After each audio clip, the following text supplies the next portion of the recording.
잘 오셨습니다. 우리 레위기 말씀을 계속 보고 있는데요. 레위기 10장까지는 성막을 만들고 성막 안에서 섬기는 제사장 위임식과 아론의 아들 나답, 아비후가 다른 불을 여호와 앞에 분향하였다가 죽는 사건이 기록되어 있습니다. 그들이 죽은 이유는 여호와 앞에 다른 불, 즉 여호와의 말씀대로 행하지 않았기 때문에 벌어진 일이었습니다. 여호와의 말씀대로 행하는 것은 이스라엘에게 매우 중요했습니다. 성막을 만드는 지도를 받고 완성하기까지 하나님이 보여주신 대로 행하고 있는가가 중요했습니다. 이스라엘은 하나님이 보여주신 그대로, 말씀하신 그대로 성막을 완성했습니다. 또한 하나님이 말씀하신 대로 제사장은 성막에서 섬겨야 했습니다. 말씀대로 행하지 않을 때 나답과 아비후가 죽는 사건이 벌어진 것이지요. 모세와 아론은 하나님의 말씀하신 대로 순종했으며 하나님 앞으로 나아갔습니다. 말씀대로 순종하며 하나님께 나아가는 것은 예배를 드리는 성막뿐만 아니라 일상의 삶 가운데서 어떻게 하면 하나님께 나아갈 수 있는지, 일상의 삶 가운데 하나님께 더 가까이 갈 수 있는지를 말씀해 주는 것이 레위기 11장에서 15장까지의 말씀입니다. 레위기 11장부터 15장까지는 11장은 정한 짐승과 부정한 짐승, 12장은 아이를 낳는 여인에 대한 규례, 13장은 나병이 생기면 어떻게 해야 하는지, 14장은 그 나병을 어떻게 감별하고 치유해야 되는지, 15장은 몸이 유출병이 있으면 어떻게 해야 정결하게 될 수 있는지를 말씀합니다. 이는 일상의 삶 가운데 정결하게 하나님께 나아갈 수 있는지를 말씀해 주고 있는 정결법을 다루고 있는 것입니다. 정결법은 삶 속에서 부정함을 씻어내는 것입니다. 매일의 삶 속에서 하나님을 바라보는 것, 그것이 정결법이며 그 하나님을 바라볼 뿐만 아니라 하나님의 말씀에 순종하는 것까지가 정결법이 우리에게 주는 의미라 하겠습니다. 그렇다면 우리는 왜 정결해야 합니까? 왜 거룩해야 합니까? 우리가 거룩하고 정결해야만 하는 이유는 거룩하신 분이 하나님이시기 때문에 그렇습니다. 그래서 거룩하신 하나님께서 이스라엘 백성들에게 거룩할 것을 요구하셨기 때문입니다. 레위기서 11장 44절은 그와 같은 말씀을 우리에게 말씀해 줍니다. 우리 레위기서 11장 44절 말씀인데요. 같이 읽겠습니다. 나는 여호와 너희의 하나님이라. 내가 거룩하니 너희도 몸을 구별하여 거룩하게 하고 땅에 기는 길 짐승으로 말미암아 스스로 더럽히지 말라. 너희의 하나님이라. 내가 거룩하니 너희도 몸을 구별하여 거룩하게 하라. 하나님이 거룩하시니 그의 백성에게도 거룩하라고 말씀하십니다. 거룩하다는 것은 구별하는 것입니다. 스스로를 거룩해 구별하라고 말씀하는 것이지요. 왜입니까? 하나님이 거룩하시기 때문입니다. 이는 하나님의 형상을 닮은 저와 여러분이 하나님을 닮아 거룩하게 되어야 함을, 거룩에 이르는 길을 우리가 가야 함을 말씀해 주는 것입니다. 거룩하라, 구별하라는 이 명령은 45절에 한 번 더 반복하십니다. 제가 읽어드리겠습니다. 나는 너희의 하나님이 되려고 너희를 애굽 땅에서 인도하여 낸 여호와라. 내가 거룩하니 너희도 거룩할지어다. 거룩하신 하나님께서 구별되어 살 수 없었던 이스라엘을 애굽에서 인도하여 내어 거룩한 삶을 살도록 부르셨습니다. 주님은 우리가 거룩한 삶을 살도록 세상 가운데서 또 우리를 부르십니다. 우리가 이를 위하여 부름 받았기 때문입니다. 하나님께서 이스라엘을 애굽에서 인도하여 내어 시내산에서 율법을 주시며 하나님을 예배할 성막의 설계도를 주시고 제사장을 세우셔서 하나님을 예배케 하셨습니다. 그러나 이스라엘은 날마다 주님 앞에 나아갈 수 없는 사람들이었습니다. 그래서 성막에 나오는 날보다 훨씬 더 많은 시간을 일상의 삶 속에서 하나님께서 거룩한 삶으로 부르심에 어떻게 응답할 수 있는지를 고민하고 생각해야 했던 것입니다. 일상의 삶에서 거룩함으로 주님 앞에 나아가게 하는 것, 이것이 정결법이라는 것입니다. 정결법은 일상의 삶을 통해 하나님께 나아가는 것과 하나님께 택함받은 자, 구별된 자로 저와 여러분을 부르셨음을 기억하게 하는 것입니다. 레위기 11장은 구별된 자로서 일상의 중요한 음식 문제를 다루고 있습니다. 46절, 47절 말씀인데요. 우리 레위기서 11장 46절에서 47절까지의 말씀 우리 같이 읽겠습니다. 이는 짐승과 새와 물에서 움직이는 모든 생물과 땅에 기는 모든 길짐승에 대한 규례니 부정하고 정한 것과 먹을 생물과 먹지 못할 생물을 분별한 것이니라. 46절, 47절 말씀은 레위기 11장 전체를 요약해 주는 말씀입니다. 모든 생물 중 부정하고 정한 것은 무엇이고, 그래서 먹어도 되는 것과 먹으면 안 되는 것은 무엇인지 구별할 수 있도록 만든 규례가 레위기 11장의 내용인 것입니다. 먹는 문제는 일상에서 매우 중요한 문제입니다. 무엇을 먹는지에 따라 몸의 건강에 영향이 좋은 쪽으로, 좋지 않은 쪽으로 미칠 수 있으며, 더 나아가 이 먹는 문제로 인해 하나님께 나아가는 데 있어서 하나님을 믿는 백성들이 그 하나님께 나아가는 데 있어서 영향을 미치기 때문에 먹는 문제는 중요한 문제라 할 수밖에 없는 것입니다. 11장은 먹을 수 있는 정한 짐승과 먹거나 만지면 부정하게 되는 짐승을 5가지로 분류합니다. 육지 짐승, 새들, 어류, 곤충, 배로 기어다니는 짐승, 이렇게 5가지로 분류합니다.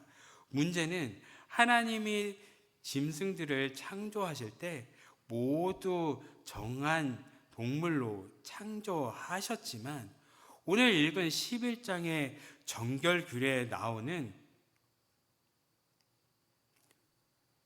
동물들은 어떤 것은 정하고 어떤 것은 부정한 동물로 나뉘었습니다. 이 나누는 기준을 정확히는 알 수 없습니다.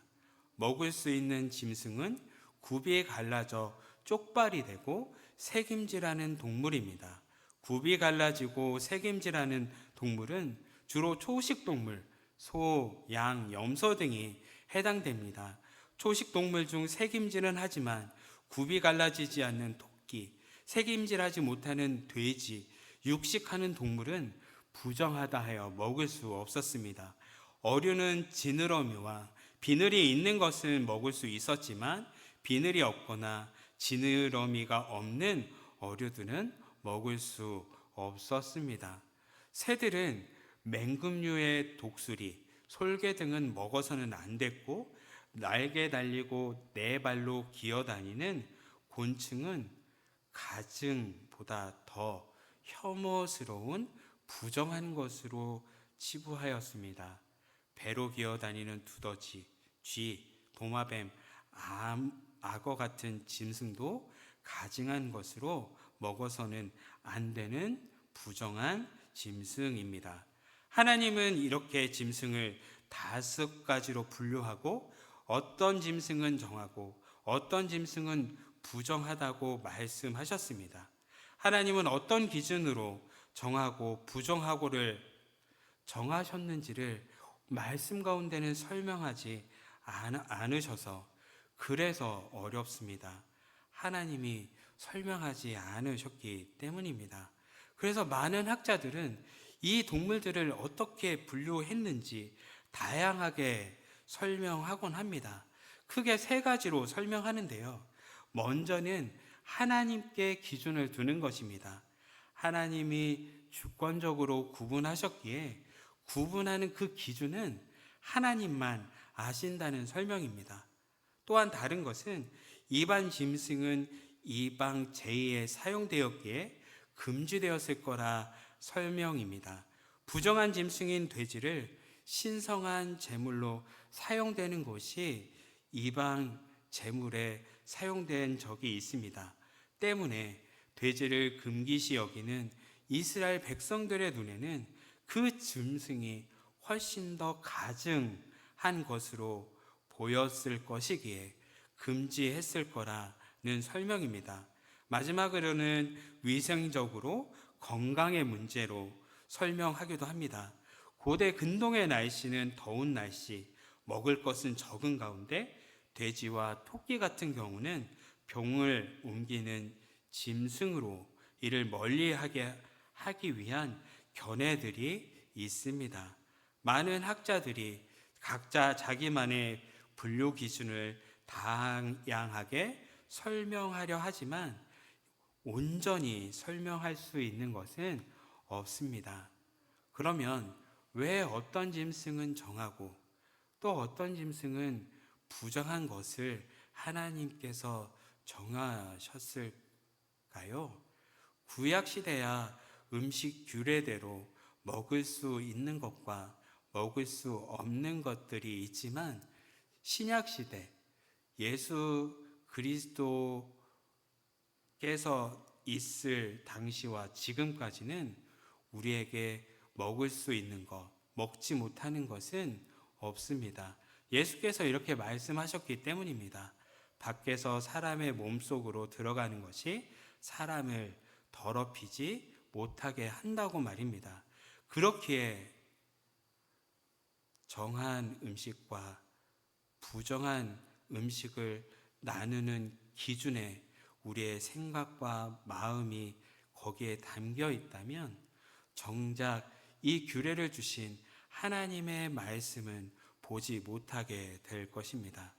정결례를 통하여 하나님이 우리 가운데 보여주신 것은 일상의 삶 속에서 내 생각과 내 이해가 다른 하나님의 말씀에 순종할 수 있는가? 또한 일상의 삶 속에서 어떻게 하나님께 더 가까이 나오게 하시는 그 하나님의 부르심에 응답할 것인가입니다. 먼저는 정결례를 통하여 일상의 삶 속에서 하나님께 가까이 나아갈 수 있도록 하셨습니다. 부정한 음식을 먹었을 때와 만졌을 때는 부정하게 됩니다. 정한 짐승이든 부정한 짐승이든지 간에 죽은 짐승은 먹어서는 안 되었습니다. 죽은 짐승이 닿은 모든 물건은 부정하게 되었습니다. 일상의 삶 속에서 부정하게 되는 요소들이 얼마나 많은지요. 부정한 요소가 있을 때마다 제사를 드릴 수 있는 것도 아닐 것입니다. 그래서 정결례는 자신의 삶의 자리에서 내가 부정하였을 때 주님께 나아갈 수 있도록 한 것입니다. 삶 가운데 부정함을 정결함으로 바꿀 수 있게 하는 것입니다. 부정한 것을 없애야만 삶 속에 부정적인 영향을 주지 않게 되기 때문입니다. 부정하게 되는 것은 삶에 악한 영향을 줍니다. 우리 레위기 11장 8절 말씀인데요. 우리 11장 8절 말씀 같이 읽겠습니다. 너희는 이러한 고기를 먹지 말고 그 주검도 만지지 말라. 이것들은 너희에게 부정하니라. 먹을 수 있는 고기는 굽이 갈라지고 새김질을 하는 짐승은 먹을 수 있었으나 어느 하나라도 굽이 갈라진 게 빠져 있든지 새김질하는 게 빠져 있든지 그 짐승은 부정하고 먹거나 만지면 그 사람이 부정하게 됩니다. 여기서 부정하다, 이 단어는 히브리어로 타메라고 합니다. 타메는 더러워지다, 부정해지다의 뜻으로 구약 성경에는 이 단어가 약 155회 사용되었습니다. 그 단어가 주로 사용된 내용을 보면 성적으로 더럽히다, 사람이 종교적으로 혹은 제의적으로 거룩한 장소를 더럽히다, 우상 숭배와 같은 범죄로 인해 더럽히다, 사람의 죄악으로 인해 땅과 자연을 더럽히다는 등의 뜻으로 사용되었습니다. 이로 보건대 부정하다는 것은 나뿐만 아니라 이웃에 부정적인 영향을 미치는 것을 알 수 있습니다. 조금 더 확장하면 나를 넘어, 내 이웃을 넘어 내가 속한 공동체, 자연과 사회에 악한 영향을 미친다는 사실입니다. 더러워지면 하나님 앞에 나아갈 수 없습니다. 하나님 앞에 나아갈 때 우리는 거룩함으로 나아가야 하기 때문입니다. 그러므로 더럽게 되는 것은 하나님 앞에 나아갈 수 없게 만드는 것입니다. 나뿐만 아니라 내 공동체에게도 그러한 영향력을 미치는 것이죠. 그래서 교회가 온전히 드러내야 할 거룩함이 드러나지 않는 모습이 지금 우리 교회들의 모습 아닐까 싶습니다. 사회에서 벌어지는 일들이 그대로 교회 안에서 일어나는 것들이 바로 그 교회 안에 거룩함을 상실한 데서, 아니 정결함으로 나아가지 못하는 데서 오는 결과일지 모르겠습니다. 때문에 정결해야 하는 이유가 여기 있습니다. 정결하지 않으면 주님께 나아갈 수 없습니다. 주님께 나아가지 못하도록 부정함이 나와 공동체에 영향을 주고 있는 것입니다. 그러면 우리는 어떻게 거룩해질 수 있을까요? 그것은 물로 씻음으로 하루가 지나면 정결해진다고 우리 11장 24절, 25절 말씀은 말씀해 주고 있습니다. 우리 11장 24절, 25절 말씀 같이 읽겠습니다. 이런 것은 너희를 부정하게 하나니 누구든지 이것들의 주검을 만지면 저녁까지 부정할 것이며 그 주검을 옮기는 모든 자는 그 옷을 빨지니 저녁까지 부정하리라. 이것들의 주검을 만지면, 부정한 것을 만지는 것이 어느 한 순간 생각이 나는 것이 아니라 주검을 만지는 것, 그것이 계속해서 자신 안에 기억하고 있다는 뜻입니다. 기억하고 있다는 것은 무엇입니까? 의식한다고 볼 수 있는 것이죠.